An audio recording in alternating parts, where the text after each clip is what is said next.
오늘 함께 나눌 사무엘 하는 다윗 왕의 이야기입니다.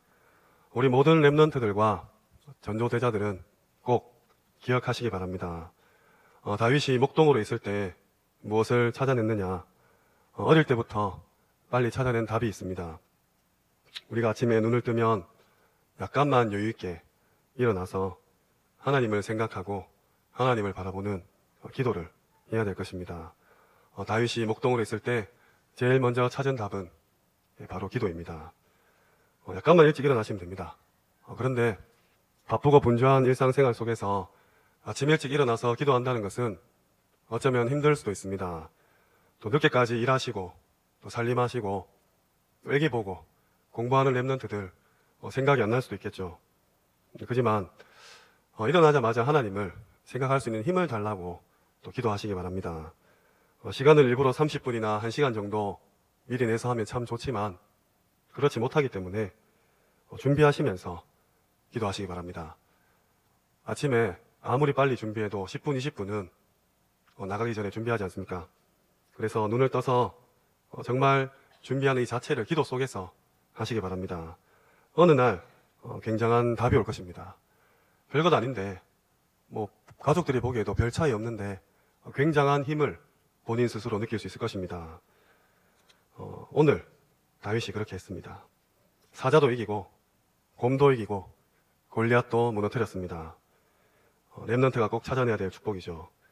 그냥 아침에 눈 뜨면 하나님부터 생각하시기 바랍니다. 이 기도는 사탄마귀 말고는 빼앗아갈 자가 없습니다. 세수하시면서 기도하셔도 됩니다. 설거지 하시면서 또 양치질 하시면서 옷 입으면서 기도하시기 바랍니다. 반드시 이 영적 시스템을 갖추시기 바랍니다. 단지 좀 명심할 것은 그냥 기도하는 것이 아니라 집중하는 겁니다. 하나님께 집중하는 힘을 기르는 것입니다. 우리 아이들이 공부를 잘하고 못하는 것도 물론 머리에 영향이 있겠지만 집중력의 차이입니다. 내가 기도할 수 있다는 것은 하나님을 향해서 집중할 수 있다는, 즉 영적인 집중력을 가졌다는 말입니다.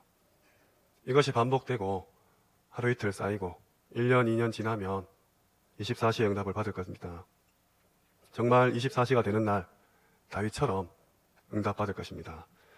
그때부터 보이는 말씀은 그 전에 우리가 듣던 말씀과는 조금 다를 것입니다. 이 말씀이 실제 삶에서 응답으로 오게 되고 가만히 있는데도 증거가 가진 증인이 됩니다. 이것이 전도인 것이죠. 이 능력 안에서 모든 것을 행하라고 했습니다. 그래서 하나님께서는 처음부터 우리를 부르실 때 각 분야에서 각 지역에서 서밋으로 불러주셨습니다. 목동을 했는데 굉장히 천하고 알아주지 않는 직업이었는데 최고의 목동이었습니다. 이 축복을 누리면 하나님께서 준비한 재창조의 축복도 누릴 수 있게 됩니다. 다시 말해서 아무도 못하는 일을 할 수 있다는 것이죠. 이 힘 말고 다른 힘으로 세상을 향해서 나가거나 성공하려고 몸부림치면 반드시 영적 문제가 오게 됩니다. 어느 날 옵니다. 그래서 절대로 속지 마시고 이 축복을 받으시기 바랍니다. 오늘 본문은 이 어마어마한 축복을 받은 다윗의 이야기입니다. 이 다윗이 그의 인생 전체를 두고 감사한 내용이 나오고 있습니다. 오늘 다윗이 한 감사를 보면서 우리가 정말로 참된 감사를 회복하는 그런 시간이 되기를 소원합니다. 첫 번째입니다. 응답 중에 감사입니다. 응답 중에 감사입니다. 다윗은 우리가 잘 알듯이 왕이 되었습니다. 언제 왕이 될 줄 알았냐? 어릴 때부터 알았습니다. 이것이 굉장히 중요합니다. 사무엘이 와서 너는 앞으로 왕이 될 것이라고 기름을 부었습니다. 이날 이후로 다윗은 하나님의 영에 크게 감동했죠. 다윗이 왕이 될 때까지 일어난 몇 가지 사건이 있습니다. 이미 왕이 되는 줄 알고 있었던 이 다윗은 골리앗을 만납니다. 당연히 담대히 나아가서 골리앗을 싸워서 무너뜨립니다. 왕이 될 것이라는 것은 자신과 가족들밖에 몰랐습니다. 당시 사울 왕이 왕으로 있었기 때문에 이것이 알려지면 반역이요 죄가 되죠. 그런데 지금 골리앗이 쳐들어왔을 때 사울 왕은 자리를 지키고 있었습니다. 그때 당시는 전쟁을 하면 왕이나 지도자들이 앞장서서 군대를 이끌고 가서 싸우는데 사울 왕은 그러지 못했습니다. 대신 어린 소년인 다윗이 나간 것이죠. 이미 다윗은 그 마음속에 내가 왕이 될 거라는 것을 확신을 가지고 있었습니다. 당연히 골리앗은 무너졌고 이스라엘은 승리했습니다.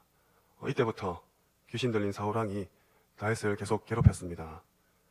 다윗이 피해 다니면서 한 고백들이 있습니다. 시편 23편 1절 말씀에 여호와는 나의 목자시니 내가 부족함이 없으리로다. 이렇게 다윗은 핍박과 환난 속에서 처음부터 응답을 가지고 왕이 되었습니다. 다윗이 왕이 되어서 제일 먼저 한 일이 있습니다. 먼저 사울 왕을 놓고 애도하는 시를 지었습니다. 우리 랩런트들은 배워야 됩니다. 나를 대적하고 나를 위기 속에 몰아넣었던 그 왕을 향해서 애도하는 시를 지었죠. 그리고 오랫동안 사울을 따라다니던 모든 족속들을 처리했습니다. 우리가 중요한 사역을 시작할 때 과거에 내게 묶여있는 올무나 틀, 함정들 혹은 상처들 다 떼어버리시기 바랍니다. 완전히 갱신의 축복을 누리셔야 합니다. 응답이 왔을 때 과거에 발목 잡혀서 그 쇠사슬에 묶여있지 마시고 빠져나오시기 바랍니다. 그리고 왕이 된 다윗이 정말로 중요한 일을 했습니다. 사무엘하 5장 6절에서 10절에 여부스 족속을 치고 시온을 빼앗아서 다윗성을 만듭니다. 그리고 사무엘하 6장 2절에 꿈에도 그리던 하나님의 궤, 언약궤를 그리고 모셔옵니다. 사무엘로부터 받은 천명을 늘 마음속에 간직하고 있다가 중요한 응답이 오자마자 이 응답을 실천했던 것입니다. 이것이 증거로 오게 될 때 다윗이 얼마나 기뻤는지 16절에 보시면 그 언약궤가 들어올 때 여호와 앞에 뛰놀며 춤췄다고 기록되어 있습니다. 마치 어린아이처럼 기뻐했던 것이죠. 심지어 20절에는 방탕한 자가 염치 없이 자기의 몸을 드러내는 것처럼 기뻐했다고 했습니다. 옷이 흘러내린지도 모르고 춤을 추고 뛰어노는 것이죠. 그의 기쁨과 감사를 업신여기는 한 여인이 있었습니다. 미갈이었죠. 다윗은 그 미갈 앞에서 나는 여호와 앞에서 감사한 것이다, 기뻐한 것이라고 고백했습니다. 그리고 더 뛰어놀 거라고 말했습니다. 이런 감사를 회복하시기 바랍니다. 정말로 누구 눈치 볼 것 없이 하나님 주신 큰 응답 속에서 그 앞에서 어린아이처럼 기뻐하고 감사하는 우리 성도님이 되시기 바랍니다.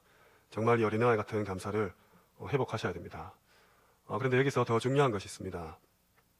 다윗이 받은 응답이 과연 어떤 응답인가요? 창세기 3장, 6장, 11장에 나 중심된 응답이 아니었습니다.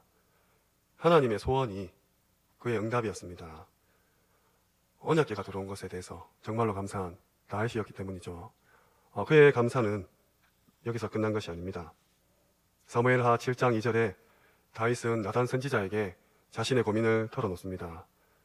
나는 백향목 궁에 살거늘 하나님의 궤는 저 휘장 가운데 있구나. 성전 건축을 고민한 것이죠. 다윗이 성전 건축을 고민하는 그때 하나님의 축복이 임했습니다. 9절에 내 이름을 위대하게 만들어주리라. 12절에 그의 나라를 견고하게 하리라. 16절에 영원한 축복을 주겠다고 약속하셨습니다. 이 축복과 응답을 받은 다윗은 28절에서 29절에 또다시 참된 감사와 찬양을 드립니다. 우리는 어떤 것을 받았을 때 응답이라고 합니까? 그리고 우리가 응답이라 생각하는 것들이 과연 하나님께서 주신 것입니까? 하나님이 주신 응답이 맞다면 내게 참된 기쁨과 감사가 넘치십니까? 그 응답이 비록 나의 뜻과 계획과 맞지 않아도 그렇게 하고 계십니까? 바라옵기는 우리의 모든 소원이 하나님의 소원과 일치되기를 소원합니다. 내가 응답이라고 생각하는 것이 하나님께서 보실 때도 뜻과 계획이길 소원합니다. 그래서 그 응답 앞에서 참된 감사와 기쁨, 찬양이 넘치시길 기도합니다. 사무엘하 7장 3절에 마음에 있는 모든 것을 행하소서라고 기록되어 있습니다. 우리가 마음 먹는 것이 그 어떤 것을 하더라도 하나님의 뜻과 계획에 부합하여서 마음껏 할 수 있는 그런 영적 상태가 되시기를 소원합니다. 우리의 마음이 하나님과 같은 마음이 되어서 행하시는 모든 일에 응답받으시고 오늘 다윗이 했던 감사처럼 감사가 넘치시기를 기도드립니다. 두 번째입니다. 실수 중에 감사입니다. 실수 중에 감사입니다. 이런 다윗 왕도 큰 실수를 하나님 앞에 범합니다. 우리가 다 잘 알다시피 바세바 사건이죠. 바세바는 남의 아내인데 다윗이 왕의 권력으로 빼앗습니다. 사무엘하 11장 1절에서 5절에 다윗이 밧세바라는 여인과 함께 불의한 행위를 저지릅니다. 심지어 14절에서 27절에는 그의 남편인 정말 충성된 신하이자 최고의 장군인 우리아를 최전방에 보내서 죽게 만듭니다. 다윗의 실수이죠. 이것이 사무엘하에 나오고 있습니다. 오늘 다윗이 실수했을 때 나단 선지자가 책망합니다. 그런데 나단 선지자가 왕에게 직접 와서 왕을 나무랄 수 없기 때문에 굉장히 지혜롭게 비유를 듭니다. 사무엘하 12장 1절에서 4절에 그 비유가 나옵니다. 임금님, 이런 일이 있었습니다.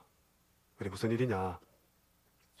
우리 마을에 양이 굉장히 많은 부자가 있는데 어느 날 그에게 손님이 찾아왔습니다.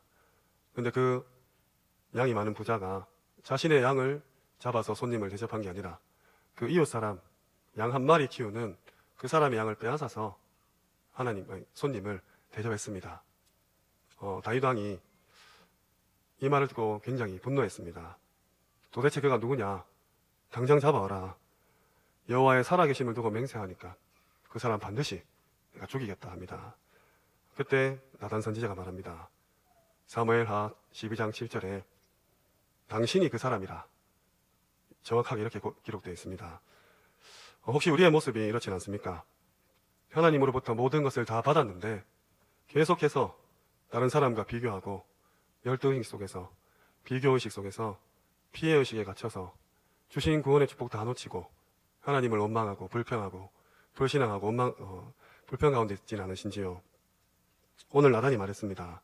임금님이 바로 그런 사람입니다. 8절에 주인의 집을 주고 주인의 아내들을 주고 이스라엘과 유대 족속을 다 줬다. 이게 부족하면 이것저것 더 줄 건데 왜 그랬냐고 합니다. 다윗이 그 말을 듣고 어떻게 했습니까? 나단 선지자의 말을 듣고 화를 낸 것이 아니라 회개했습니다. 실수하고 책망 들었을 때 바로 회개했습니다.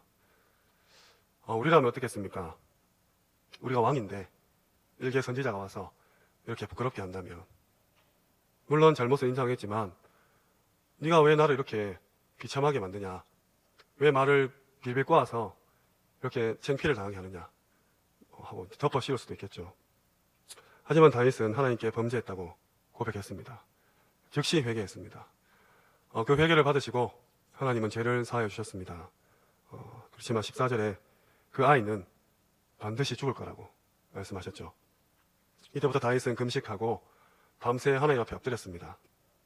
신하들이 와서 일으키려고 했지만 일어나지 않았고 밥도 같이 먹자 했는데 더불어 먹지도 않았다고 기록되어 있습니다. 시간이 흘러서 아이는 죽었습니다. 신하들이 이 사실을 어떻게 알려야 되냐?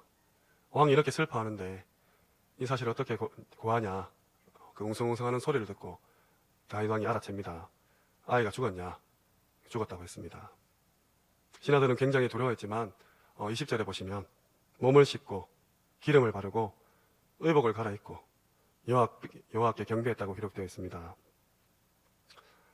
혹시 나에게 창세기 3장, 6장, 11장으로 각인뿔이 체질된 문제가 있습니까? 우리 가문에 오랫동안 흘러내려온 영적인 문제 혹시 있습니까? 드러난 문제도 있고 내가 아는 영적 문제도 있지만 내 마음 저 깊은 곳에 숨겨놓고 인정하고 있지 않는 그런 숨은 영적 문제, 나도 모르는 영적 문제 혹시 있으십니까? 이거 그대로 놔두면 결국은 오늘 다윗 왕처럼 실수하고 실패하게 됩니다. 그래서 반드시 찾아내시고 싸우셔야 됩니다. 지난주에 대통령이 바뀌었습니다. 전직 대통령은 지금 감옥에 있죠. 대통령이 왜 감옥에 있습니까? 대통령으로 해야 될 일을 하지 못했기 때문입니다. 우리는 영적인 존재입니다.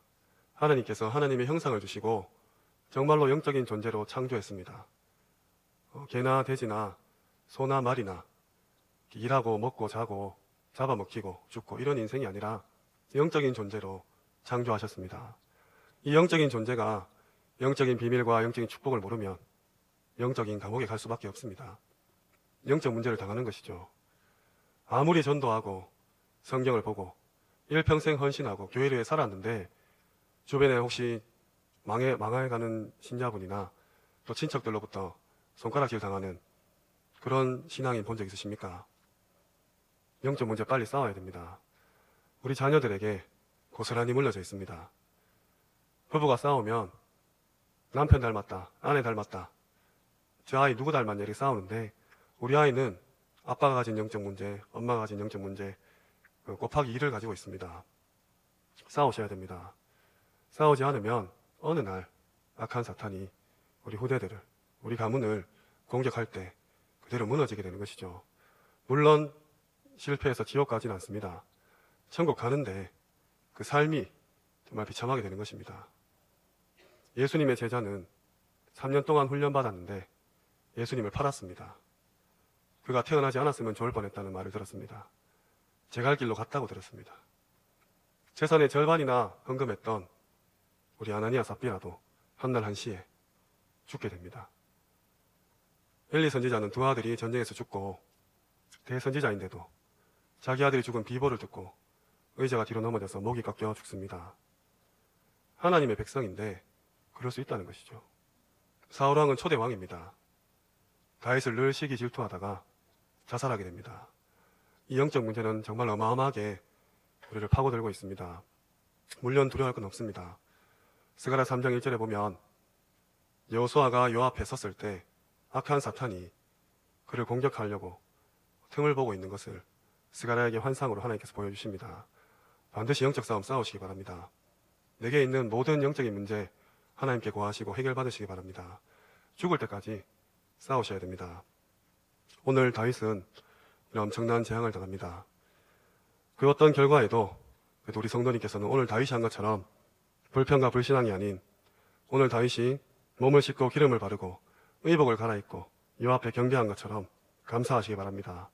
내 실수로 해서 온 그 재앙들 하나님이 허락하신 것입니다. 원망 불평할 것이 아니라 회개하고 돌아오셔서 다시 하나님께 경배하고 감사하시기 바랍니다. 하나님께서 할 수 있기 때문에, 우리가 감당할 수 있기 때문에 주신 것입니다. 이런 하나님께서는 그런 다윗에게 24절에 보시면 솔로몬을 허락하십니다. 그리고 나단 선지자를 보내셔서 여호와께 사랑을 입은 이란 뜻의 여디디아라는 이름을 허락하십니다. 혹시 실수하신 성도님도 계십니까? 빨리 회개하시고 이 실수들이 우리 후대에게 전달되지 않도록 영적 싸움 싸우시기 바랍니다. 세 번째입니다. 위기 중에 감사입니다. 위기 중에 감사입니다. 다윗 왕은 평생을 두고 많은 위기를 당했습니다. 대표적으로 사무엘하 15장 12절에 그 아들 압살롬이 아히도벨의 도움으로 반역을 합니다. 아들이 아버지를 죽이겠다고 나온 것이죠. 그래서 다윗은 왕궁을 버리고 벗은 신발로 도망하게 됩니다. 아들하고 싸울 수 없으니까 당연히 도망간 것이죠. 그런 다윗에게 정말 비참하고 원통하고 어떻게 이럴 수 있냐는 생각 가진 다윗에게 시므이가 나타납니다. 사무엘하 16장 5절에서 14절에 그 시므이가 다윗 왕을 저주합니다. 피 흘린 자여 사약한 자여 가거라 가거라 너는 피를 흘린 자이므로 화를 자초하느니라. 얼마나 화가 나겠습니까? 그 옆에 있던 아비새가 다윗 왕에게 말합니다. 아니 저 죽은 개가 어찌 내 주 왕을 저주합니까? 내가 단칼에 저 목을 베고 오겠습니다 라고 말합니다. 이때 다윗은 내버려 두라고 합니다. 내 몸에서 난 내 자식도 내 아들도 나를 반역하는데 오죽하겠냐? 당연하다고 말합니다. 무엇보다도 하나님께서 이것을 보고 계시고 내 원통함을 아시기에 훗날 선으로 갚아주실 거라고 고백합니다.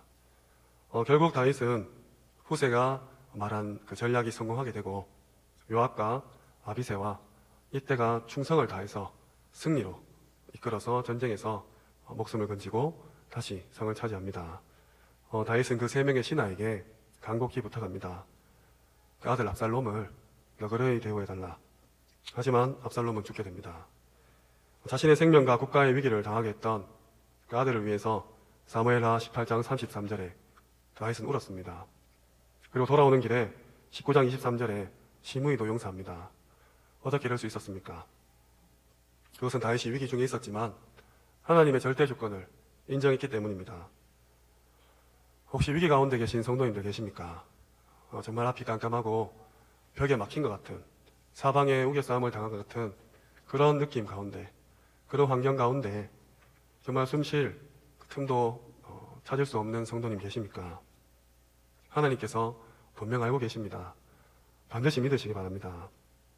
우리의 원통함을 감찰하시고 훗날에 선으로 갚아주실 것입니다. 이 믿음 가운데 오늘 감사를 회복하시기 바랍니다.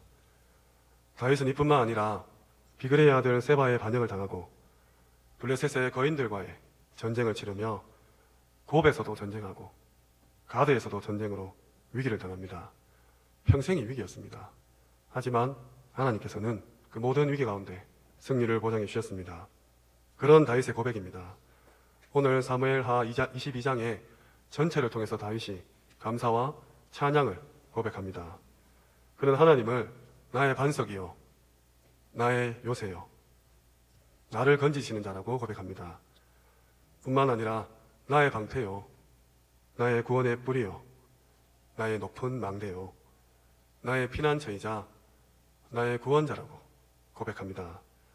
하나님께서는 위기를 당한 우리를 반드시 지키십니다. 고린도전서 10장 13절에 감당할 시험만 주신다고 기록해 있습니다. 또 능히 피할 길을 내셔서 충분히 감당하게 하신다고 약속하셨습니다. 이 약속을 붙잡으시기 바랍니다. 로마서 8장 37절에는 우리를 사랑하시는 이로 말미암아서 넉넉히 이기겠다고 이김을 주시겠다고 약속하셨습니다. 이 약속 붙잡으시고 위기 가운데서도 기쁨과 감사가 넘쳐나시길 바랍니다. 정말 오늘 다윗처럼 응답 중에서도 그리고 실수했을 때도 또 위기 당했을 때 이 감사를 회복하시기를 바랍니다. 말씀을 맺겠습니다. 내가 모든 민족 중에서 주께 감사하며 주의 이름을 찬양하리이다. 원래 제목을 이렇게 길게 잡고 싶었는데 주보에 다 들어가지 않아서 내가 모든 민족 중에서까지만 했습니다. 그 뒤에 말이 더 중요합니다. 주께 감사하며 주의 이름을 찬양하리이다. 오늘 다윗의 고백입니다. 그리고 우리의 고백일 것입니다. 정말로 모든 민족 중에서 여호와께 감사하시기 바랍니다. 찬양하시기 바랍니다.